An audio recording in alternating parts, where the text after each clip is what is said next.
नमस्कार. आपण ऐकत आहात शब्द संवाद, कथा, आठवणी आणि प्रेरणेचा एक मनमोकळा प्रवास. ऐकूया श्री नरेंद्र राणे यांची कथा खरं देवदर्शन कुठे होतं.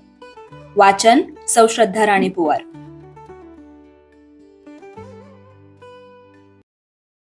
आज मी तुम्हाला एक गोष्ट सांगणार आहे. अशी गोष्ट जी माझ्या हृदयाला भिडली. माझा स्वतःचा अनुभव आहे हा. एक असा अनुभव ज्यामुळे मला देव सापडला, पण मंदिरात नाही, तर अगदी माझ्या शेजारच्या घरात.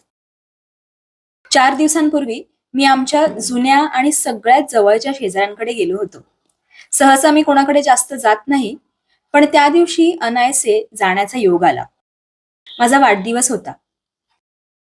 रिडेव्हलपमेंटच्या काळात आम्ही जुने शेजारी थोडे दुरावले आहोत.